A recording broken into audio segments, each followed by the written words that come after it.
Admiral Jack Morrison stood at rigid attention before the Galactic Concordat's Grand Assembly, his weathered hands clasped behind his back to hide their trembling, not from fear, but from rage.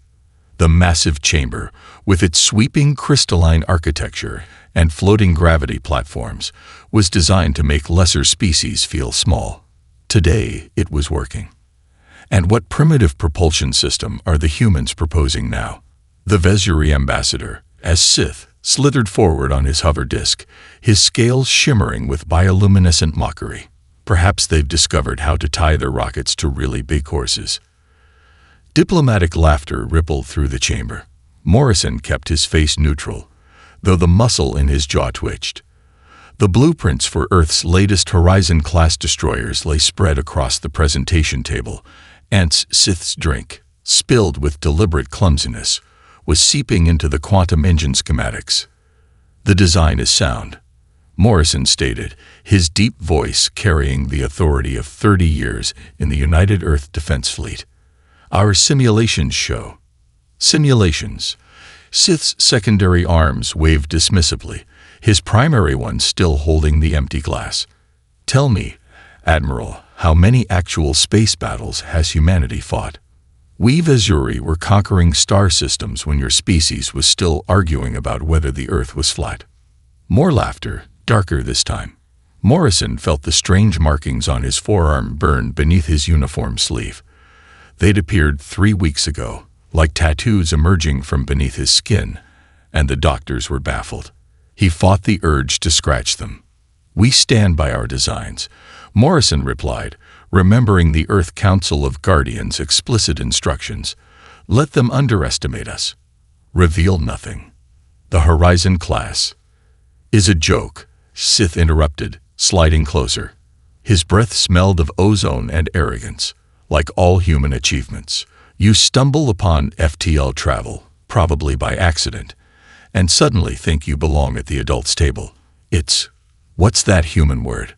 Ah yes, adorable." Morrison's hand twitched toward the strange markings again. They seemed to pulse in time with his heartbeat now, a sensation he'd never felt before. The Council had warned him about keeping his emotions in check during the summit, but they hadn't mentioned anything about mysterious symbols appearing on his skin. "If you'll excuse me," Morrison said, gathering the stained blueprints. "I have a fleet to command, primitive as it may be." Of course, Sith's facial tentacles curled in amusement. "Run along back to your little ships. Just try not to bump into any planets on your way home. Navigation is so tricky for developing species." As Morrison turned to leave, Sith added one final bard. "Oh, and Admiral, next time, bring designs for something that wouldn't embarrass a clothy cargo hauler. We do have standards here." That night, alone in his quarters aboard the UES Defiant, Morrison finally rolled up his sleeve to examine the markings. They traced geometric patterns he'd never seen before, yet felt hauntingly familiar. As his fingers traced their edges, they began to glow with a soft blue light. "Admiral, to the bridge." His comm system crackled urgently. "We're detecting energy signatures from the asteroid belt." "Sir, they matched the radiation patterns from your medical scans." Morrison stared at his glowing arm, a strange memory tickling the edges of his consciousness, a memory that felt thousands of years old. Looking out his viewport at the distant asteroid belt, he could have sworn he saw answering lights flickering in the darkness. "Tell them I'm on my way," he replied, rolling his sleeve down. As he strode toward the bridge, he heard Sith's mocking laughter in his head. "Let them mock," something ancient whispered in his mind. "They'll learn soon enough." The Council of Guardians had been clear. Maintain humanity's facade of technological inadequacy. But as his arm pulsed with otherworldly light, Morrison wondered if even the Council knew what truly lurked beneath humanity's carefully constructed mask of mediocrity. Commander Ashley Williams cursed as the mining drill's warning lights flashed red. Again, the massive machine, designed to bore through asteroid cores in search of rare elements, shuddered against something that shouldn't be there. "What's the holdup, Commander?" The Vesuri mining representative, Cuthel, watched from his climate-controlled observation bubble, mandibles twitching with poorly concealed disdain. Surely human technology can handle basic extraction procedures. Williams ignored him, focusing instead on the anomalous readings flooding her display. The drill had encountered a void where solid rock should be, but the void's geometry was too perfect, a spherical cavity at least 2 kilometers in diameter. All units, cease drilling operations, she ordered. Something's not right. Not right. Kothel slithered closer. The only thing not right is your species' continued waste of valuable mining rights that could be better utilized by. The drill's warning sirens cut him off as the borehead suddenly broke through. Emergency containment fields snapped into place as the vacuum of space tried to claim the mining tunnel. Through the shimmer of the fields, Williams saw something that made her breath catch. Ships. Hundreds of them. They hung suspended in the massive cavity like flies in amber, their sleek designs hauntingly familiar. One vessel near the breach bore markings that mirrored the basic architecture of her own mining vessel, but that was impossible. These ships were covered in layers of cosmic dust that suggested they'd been here for. "Get me carbon dating on these vessels," Williams barked into her comm. Now, Kothel's species wasn't known for displaying emotion, but even he had fallen silent at the sight. His upper arms worked furiously at his data pad, no doubt transmitting everything to his superiors. "Commander," her science officer's voice shook slightly. "Initial readings suggest these vessels are approximately 50,000 years old." Williams felt a strange tingling in her temples as she stared at the ancient fleet. Something about their design triggered fragments of memory she couldn't quite grasp, like trying to remember a dream while waking. "Impossible," Kothel finally spoke. "These vessels bear design similarities to current human ships. Your species hadn't even invented the wheel 50,000 years ago." But Williams barely heard him. She was transfixed by a symbol visible on the nearest ship's hull.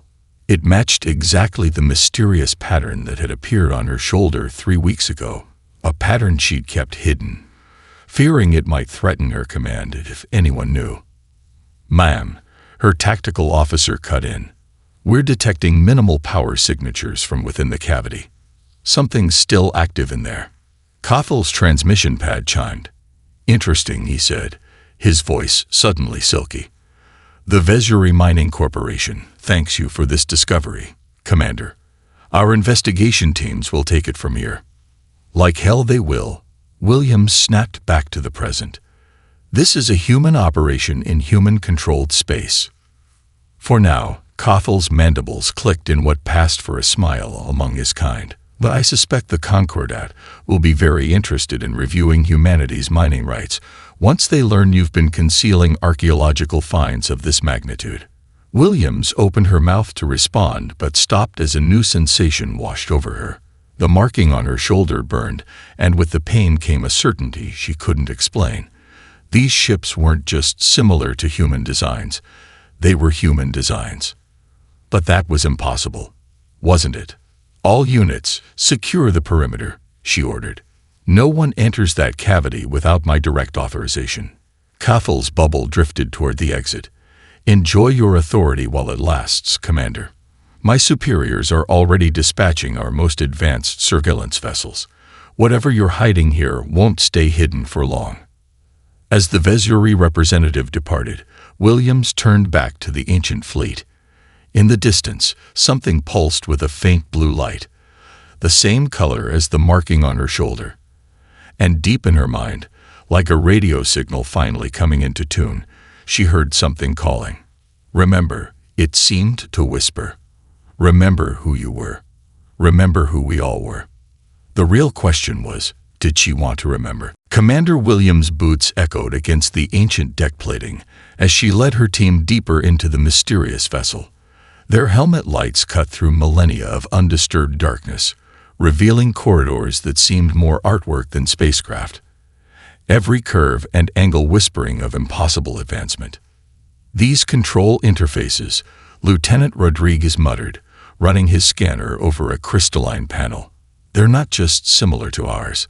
They're identical to the neural link systems we just developed last year. How is that even? A sharp crack echoed through the ship as Cothel's observation team, clearly military-grade Vesuri commandos, breached another entrance 2 decks below. So much for jurisdiction, Williams growled. Team 2, delay them. Non-lethal measures only. We can't give them an excuse for military action. Yet. She pressed her hand against the wall to steady herself as another wave of dizziness hit. The marking on her shoulder burned fiercer now, and with each step deeper into the ship, fragments of impossible memories flickered through her mind. Battles never fought, worlds never seen, technologies never learned, yet somehow remembered. Commander, Rodriguez called out. I think this is some kind of command center. The chamber they entered was dominated by a single crystalline spire rising from floor to ceiling. At its base sat what could only be a captain's chair, covered in the same symbols that marked their skin. Without conscious thought, Williams found herself reaching for it. Ma'am, the Vesuri are breaching Deck 3, her comm crackled. Their weapons are hot. Rules of engagement. Hold position, she ordered, her fingers inches from the chair's neural interface. Just give me a minute. What are you doing? Rodriguez stepped forward. We don't know what that thing.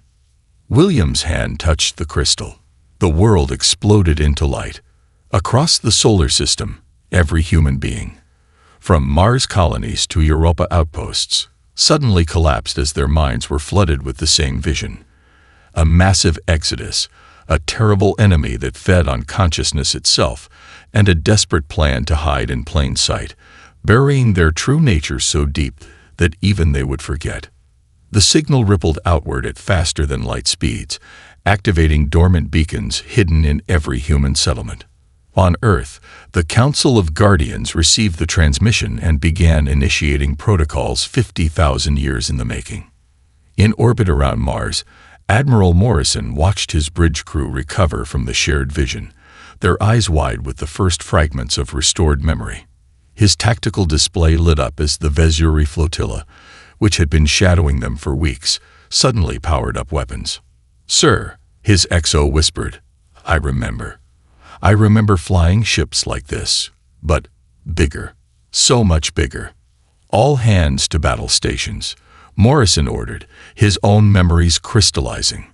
But do not, I repeat, do not power up our real weapons yet. Let them come. Back in the ancient ship, Williams found herself connected to a vast network of dormant systems scattered throughout human space. Through the neural link, she watched the Vesuri commandos advancing deck by deck, their confidence about to meet reality. Security protocols initiated. A voice spoke in her mind. Familiar, yet ancient beyond measure. Genetic markers confirmed. Welcome back, Commander.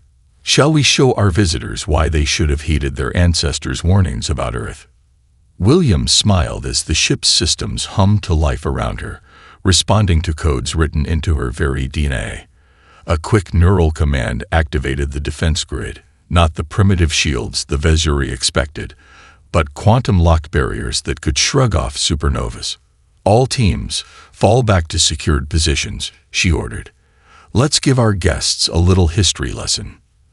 The Vesuri commandos burst into the command center, particle weapons charge, just in time to see Williams seated on the crystalline throne, her eyes glowing with the same blue light that now pulsed through the ship's reactivating systems. Welcome to class, she said, as ancient weapons powered up throughout the asteroid.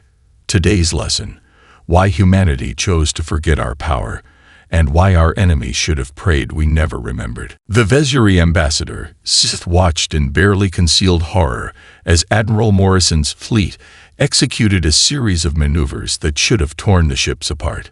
Instead, the primitive human vessels danced through space like they were part of a choreographed ballet, each movement precise and deadly. Impossible, Sith whispered, his scales dulling with fear. Our intel confirmed their inertial dampeners couldn't handle such forces. Your intel, Morrison's voice came through clear despite the supposed jamming field, was exactly what we wanted you to have. The bridge of the UES Defiant had transformed. Crystalline interfaces emerged from previously solid walls, and the crew operated them with the muscle memory of centuries. Morrison stood at the center, the markings on his arm now glowing like captured starlight, interfacing directly with systems that had hidden beneath the ship's primitive exterior. "Sir," his XO reported, "the Council of Guardians is broadcasting planet-wide. They're revealing everything." On Earth, holographic projections appeared in every city. The AI construct that had guided humanity for millennia showed their true history. Not a species that evolved from apes, but one that had chosen Earth as their sanctuary, wiping their own memories to hide from an ancient horror that hunted advanced civilizations. "We were the predecessors," the Council's message echoed across the planet. "We built the quantum highways between galaxies. We seeded worlds with life, and when the Void Hunters emerged from dark space, feeding on the consciousness of advanced species, we made an impossible choice." In the asteroid belt, Commander Williams watched through the ancient ship's sensors as humanity's carefully constructed mask of mediocrity fell away.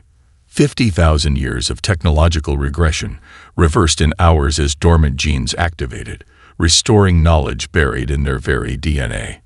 "Your species' mockery," she transmitted to the surrounded Vesuri commandos, "wasn't an insult to us. It was protection. Every laugh, every sneer, every dismissal meant our deception was working." The commandos' weapons powered down as they realized the truth. The primitive humans had never developed technology. They had remembered it. Every advancement humanity made had been carefully calculated to appear natural, guided by the Council of Guardians to ensure they didn't progress too quickly. "The Void Hunters," Morrison explained to Sith, whose hover disk now drifted listlessly, hunted by sensing technological advancement. They consumed species that reached too high, too fast. But they couldn't track a civilization that seemed to be developing naturally. The Q space highways. Sith's secondary arms trembled. The Dyson swarms around dead stars. The planetary engines we found throughout the galaxy. Those were all us. Morrison's smile held no humor. "We built them. Then we walked away, buried our knowledge so deep even we couldn't find it, and trusted our created guardians to watch over us until it was time to remember."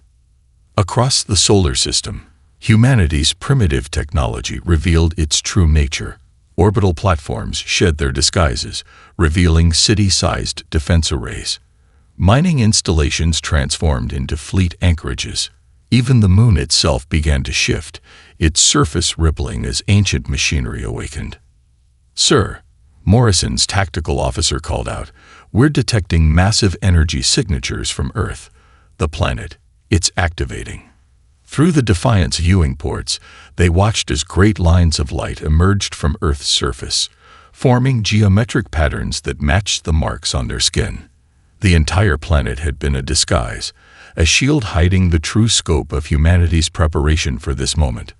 "Remember when you mocked our planetary defense system?" Morrison asked a Sith. "Called it a quaint collection of pop guns."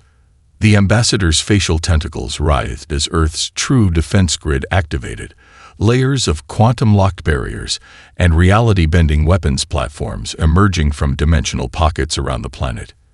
"That's the problem with mockery, Ambassador," Morrison said, his voice heavy with the weight of recovered memories. "It blinds you to the truth. We didn't hide our civilization because we were weak. We hid it because we were strong enough to sacrifice everything to protect not just ourselves, but every species in this galaxy, even those who would mock us." The Vesuri High Command's attack on Mars began with overwhelming force and ended in overwhelming confusion. Their flagship, the Dragon's Maw, unleashed its first salvo of quantum torpedoes, only to watch them vanish into pocket dimensions meters from their targets. "Impossible." Fleet Commander Xatel slammed all four fists onto his command console. "Our intelligence confirmed they had no dimensional tech. Their ships were certified primitive by our own analysts." About that, Morrison's voice cut through their supposedly unbreakable encryption. "You really should have wondered why we let your spies see exactly what you expected to see." The Mars shipyards, previously appearing as crude orbital structures, shimmered and revealed their true form. Massive crystalline arrays previously hidden in dimensional shadows emerge, their surfaces covered in the same patterns that marked the human crew's skin. All ships, execute Battle Pattern Predecessor 7, Morrison commanded from the bridge of the now transformed Defiant. The previously boxy and ungainly human vessels suddenly shifted, quantum fields realigning to reveal their actual configurations. Sleek, organic lines replaced rigid metal as centuries of hidden technology activated. Zytel watched in horror as his fleet's formation, previously surrounding the human forces, suddenly found itself surrounded instead. Space itself seemed to bend as human ships executed maneuvers that violated what the Vesuri had thought were universal laws of physics. Sir, his tactical officer's scales had gone pale.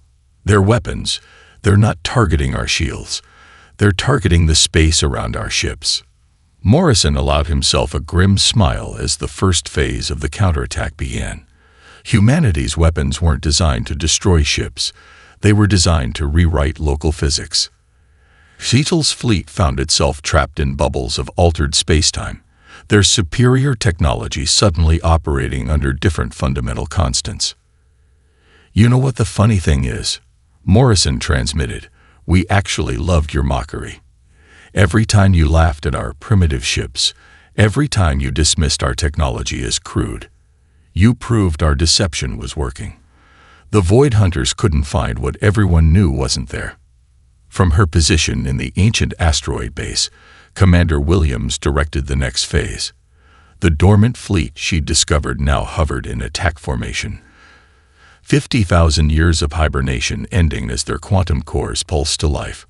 "All legacy vessels, execute containment protocol," she ordered, memories of ancient battles flowing through her mind. "Show them why the predecessors' ships were never found. Because they couldn't be destroyed, only hidden." The ancient fleet moved with impossible grace, each ship projecting fields that carved up space itself into manageable chunks.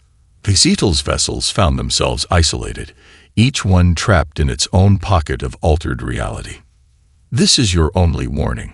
Morrison's voice carried the weight of recovered eons. "The Vesuri fleet will stand down and prepare for boarding, or will be forced to demonstrate why our ancestors were both feared and respected across 3 galaxies. Zytel's mandibles clicked in rage. "We will not surrender to primitives, woe." His words cut off as his flagship suddenly occupied the same space as its own bow, the laws of physics around it folding like origami. The dragon's maw hadn't been destroyed. It had been turned into an example. Anyone else feel like testing whether their ships can exist in 11 dimensions simultaneously? Williams asked sweetly over the command channel. "No, I didn't think so." As the remaining Vesuri vessels powered down their weapons, Morrison felt the familiar burn of the markings on his arm. But now he understood their purpose. They weren't decorative. They were keys, coded into their DNA and passed down through generations, waiting for the moment humanity needed to remember its true nature. "Secure their vessels," he ordered, "and prepare a broadcast for the Galactic Concordat. It's time they learned why their ancestors wrote warnings about Earth in their most ancient texts, warnings that everyone dismissed as myths and legends." He paused, watching the Vesuri ships being systematically contained by technology they couldn't even comprehend. "After all," he added, "the best place to hide something is in plain sight, especially when you can convince everyone they're seeing something else entirely. They're coming." The words echoed through the transformed council chamber beneath Mount Everest, where Admiral Morrison and Commander Williams stood before the now revealed AI avatars of the Guardians. The holographic figures, wearing robes etched with the same patterns that marked humanity's skin, projected a galactic map showing spreading zones of darkness. "The Void Hunters have detected our awakening." The first Guardian's voice resonated with artificial clarity. "As we knew they would. As we planned they would." The galaxy map zoomed in on the spreading darkness. Where it touched civilized systems, all quantum communications ceased. Entire species went silent as the ancient enemy emerged from their dimensional exile. "How many?" Williams asked, her shoulder marking burning with borrowed memories of the First War. "All of them," the second Guardian replied. "Our awakening has drawn out their entire species, just as the original predecessor council designed." Morrison studied the tactical overlay, watching the dark zones converge toward Earth. "We're the bait," he realized. "We always were. That's why we hit on Earth specifically." "Correct." The first Guardian gestured, and the map shifted to show Earth's true nature. Layer after layer of defensive systems, hidden in dimensional pockets and quantum shadows, all arranged in a pattern that only made sense when viewed in 11 dimensions. Earth isn't just a hiding place. It's a trap. In orbit, the Vesuri diplomatic fleet watched in stunned silence as humanity's solar system revealed its true face. The sun itself flickered as vast megastructures emerged from quantum storage, constructs that dwarfed worlds and reshaped gravity itself. "The Void Hunters feed on advanced consciousness," Williams recited from restored memories. "The more advanced the civilization, the more they hunger for it. So we gave them the ultimate bait. The most advanced civilization in known space," Morrison finished, apparently regressing to primitive status. Like watching a feast slowly spoil, they couldn't resist investigating once we began showing signs of remembering. Alarms blared as the first Void Hunter vessels emerged from dark space. Their ships, if they could be called that, were tears in reality itself, darkness given form and hungry purpose.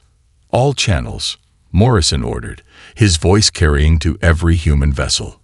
"Execute Protocol Omega. Show them why the predecessors were feared even by creatures that fed on fear itself." The solar system exploded into action. The moon's surface dissolved completely, revealing the massive quantum forge hidden beneath its shell. Mars shifted in its orbit as planet-sized weapons platforms emerged from dimensional storage, and Earth itself began to transform, continental plates shifting to expose technology that had waited 50 millennia for this moment.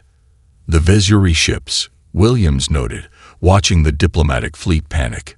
"We can't let them be taken." "Agreed."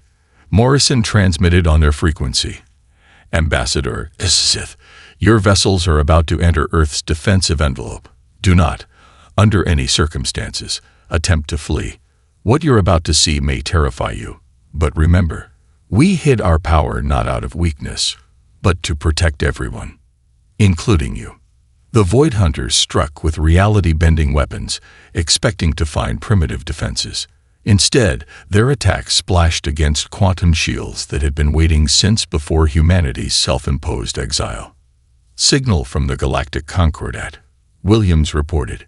They're asking for our protection." Morrison smiled grimly as the marking on his arm pulsed in sync with the awakening planetary defenses. "Send them the emergency protocols. All of them." It's time everyone remembered why their ancestors built temples to Earth, not because we conquered them, but because we gave up everything to protect them. Above them, the first true battle of the ancient war began. Humanity's weapons weren't designed to destroy the Void Hunters. That was impossible. Instead, they began the process their ancestors had planned, herding the ancient enemy into a trap 50,000 years in the making.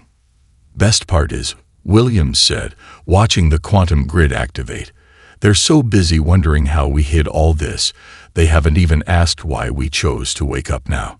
Morrison nodded as Earth's final transformation began. Sometimes the best trap isn't the one they don't see coming. It's the one they think they see right through. Sith had never felt true fear until he watched a Void Hunter vessel consume an entire Beztai battle fleet, their screams cutting off as their consciousness was devoured. His diplomatic vessel hung in Earth's orbit, surrounded by humanity's awakened defenses, as reality itself seemed to tear apart around them.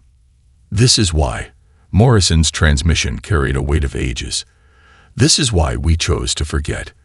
Why we let you mock us, dismiss us, underestimate us. Because the alternative was them finding us before we were ready." The Void Hunters' attack patterns were chaos itself, ships that weren't ships at all, but gaps in existence, moving with impossible geometries. Yet humanity's defenses held, their weapons carving precise patterns into space-time.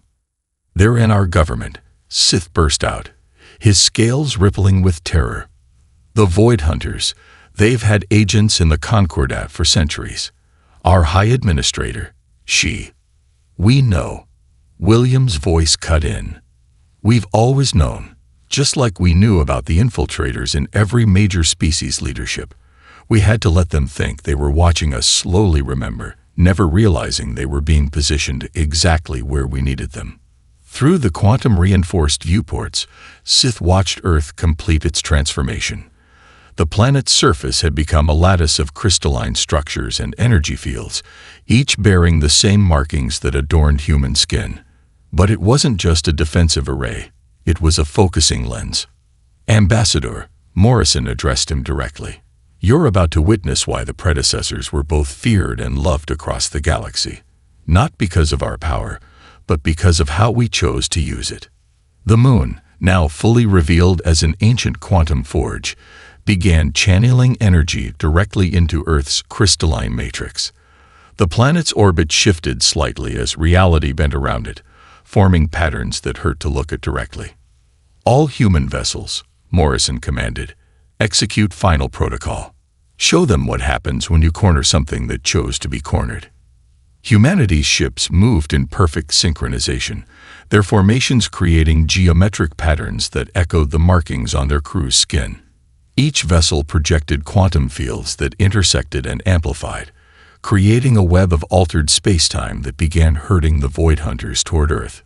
"They think they're winning," Williams explained as another wave of dark ships surged forward. "They think they're pushing us back toward our homeworld.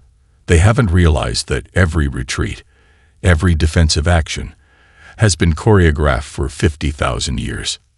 Sith watched in awe as the human fleet executed maneuvers that should have torn their ships apart. "Your vessels, they're not just advanced. They're bait," Morrison finished, "just like our entire civilization has been. We needed them to commit everything to this attack.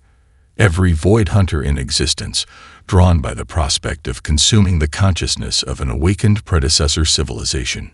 The dark ships pressed their advantage, surrounding Earth in a sphere of unreality. Their victory seemed certain, until the planet's crystalline matrix activated fully. "You know what's fascinating about consciousness?" Williams asked as Earth began to glow with impossible light. "It can't be destroyed. It can be transformed, channeled, even consumed, but it can't be destroyed. The Void Hunters should have wondered why we chose Earth specifically. Why this planet, out of all the worlds we could have hidden on?" The truth dawned on Sith just as Earth's trap snapped shut. The planet's crystalline matrix wasn't just a weapon. It was a quantum consciousness processor. Every human mind on Earth linked simultaneously, their combined consciousness creating a gravity well that even the Void Hunters couldn't resist. "Tell the Concordat," Morrison transmitted as the trap reached its final stage, "that humanity remembers its oath. We swore to protect this galaxy, no matter the cost. Now watch us keep that promise." Earth's light grew blinding as 50,000 years of planning came to fruition. The Void Hunters, drawn by the irresistible bait of a fully awakened predecessor civilization, found themselves caught in a trap built by the very consciousness they sought to consume. After all, Williams added as reality itself began to fold around their ancient enemy, sometimes the best place to hide a trap is inside yourself. The combined consciousness of humanity sang through the quantum matrix as Earth's trap reached its final stage. Morrison and Williams stood on the transformed bridge of the Defiant, their skin markings blazing with power as they directed the most ambitious military operation in galactic history. "All ships, final positioning," Morrison commanded, his voice carrying the weight of both present authority and ancient memory. 50,000 years of preparation comes down to this moment. The Void Hunters, realizing too late the true nature of their predicament, tried to retreat. But Earth's quantum consciousness processor had created a gravity well that affected not just matter, but consciousness itself, Their dark ships writhed against bonds they couldn't break, trapped by the very awareness they had hoped to devour. "The Concordat fleet has arrived," Williams reported, watching as ships from every major species emerged from quantum space. They're offering to help. After all their mockery, Sith whispered from his position on the Defiance Bridge, where he'd been evacuated when his diplomatic vessel's shields began to fail. "After all our arrogance, you still protect us." Morrison's smile held both warmth and steel. "We didn't hide our civilization to spite you. We hid it to save you. Now watch what the primitive humans can really do." Earth's crystalline matrix reached full power, its light drowning out the sun itself. The quantum consciousness processor didn't just trap the Void Hunters. It began to transform them. Humanity's combined consciousness, channeled through 50,000 years of prepared technology, reached out to touch the ancient enemy's awareness. "You know what no one ever asked," Williams said as the transformation began. "Why the Void Hunters consumed consciousness in the first place. We knew. We always knew. They weren't evil. They were hungry. Empty. Searching for something they'd lost eons ago." The dark ships began to change, their reality-tearing forms solidifying as human consciousness poured into them, filling the void that had driven them to consume other species. "We didn't build a trap," Morrison explained to the watching galaxy. "We built a bridge." The Void Hunters devoured consciousness because they had lost their own. So we gave them ours. All of it. Freely offered, freely given.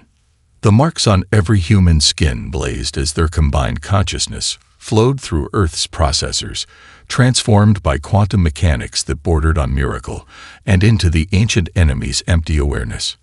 The predecessors didn't just hide, Williams added. "We spent 50,000 years learning how to hold onto our consciousness while giving it away, how to share awareness without losing it, how to fill the void without being consumed." The dark ships crystallized one by one, transforming into vessels of light rather than darkness. The Void Hunters weren't destroyed. They were reborn, their lost consciousness restored by humanity's willing sacrifice. "Signal from the quantum processor," Morrison announced as the transformation neared completion, converting from final attack pattern to integration sequence. "The Void Hunters, they're asking to talk." The gathered fleets of the galaxy watched in awe as humanity's trap revealed its true purpose. Not destruction, but redemption. Not victory through force, but triumph through understanding. "We are not the predecessors anymore," Morrison transmitted to every ship, every world, every species that had once mocked humanity's apparent weakness. "We're something new, something that chose to understand rather than destroy, to help rather than harm. We hid our power not because we had to, but because we chose to wait for this moment, when we could save not just ourselves, but even our greatest enemy." The last dark ship transformed, and Earth's quantum matrix began to power down. The marking on every human skin faded from blazing light to a subtle glow, no longer a weapon or a key, but a reminder of the day humanity proved that true strength lies not in the ability to destroy, but in the courage to save even those who would destroy you. "So mock us if you wish," Williams concluded as the new dawn broke over Earth. "But remember this day. Remember that when the darkness came, the primitive humans didn't just fight it. We transformed it. Because sometimes the greatest victory isn't defeating your enemy, it's turning them into family."